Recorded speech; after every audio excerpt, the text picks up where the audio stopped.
महाराजांनी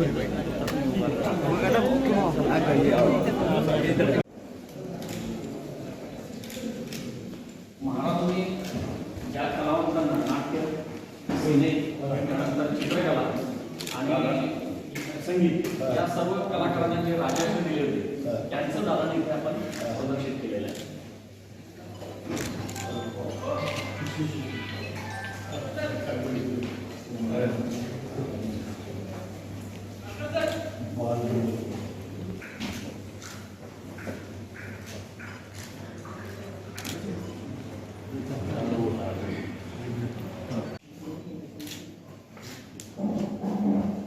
पुण्यामधला पुतळा जो काय आहे पहिला तर तो त्याचं हे रेप्लिका आपण तयार करून घेतलेली आहे, इथे डिस्प्ले केली आहे.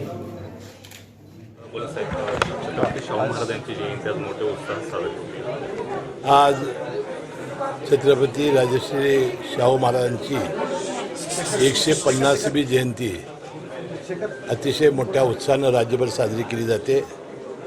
आत्ताच त्यांच्या जन्मस्थळामध्ये आपण पुष्पहार अर्पण करून त्यांना वंदन केलेलं आहे. आणि मला वाटते या 150 वर्षाच्या पूर्ण त्यांच्या जन्माच्या सुवर्ण महोत्सवाचा, शतकोत्तर महोत्सवाचा आपण शासनाच्या वतीनं, जिल्हा प्रशासनाच्या वतीनं वर्षभर आपण कार्यक्रम करणार आहोत.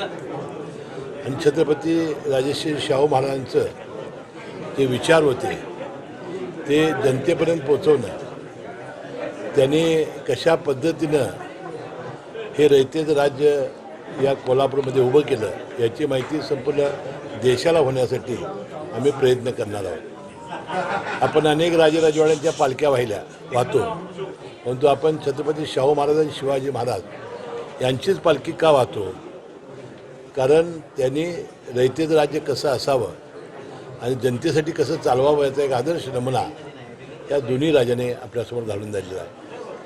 आणि म्हणून छत्रपती राजे शाहू महाराजांच्या या जयंतीच्या निमित्ताने या जिल्ह्याचा पालकमंत्री म्हणून 150व्या जयंतीच्या निमित्ताने मी मनपूर्वक सर्वांना शुभेच्छा देतो. त्यांनी आयुष्यभर केलेलं आपलं काम, समाजसेवेचं काम, सर्व क्षेत्रात या जिल्ह्याच्या प्रगतीसाठी त्यांनी केलेलं काम, विशेषतः समतेचा विचार हा जगभर पोचवण्यासाठी आपण सर्वजण प्रयत्नशील राहूया. हीच खऱ्या अर्थानं छत्रपती शाहू महाराजांना आदरांजली होईल. शाहू महाराजांना भारतरत्न मिळावा अशी अनेकांची मागणी होती. राज्य शासन म्हणून या निमित्ताने आज 150वी जयंतीच्या निमित्ताने मी या जिल्ह्याचा पालकमंत्री म्हणून पुन्हा देशाचे पंतप्रधान, केंद्रीय मंत्रिमंडळातील सर्व मंत्र्यांना मी नम्रपणानं विनंती करेन की मरणोत्तर छत्रपती राजश्री शाहू महाराजांना भारतरत्न किताब देऊन त्यांचा सन्मान करावा, त्यांच्या विचाराचा सन्मान करावा.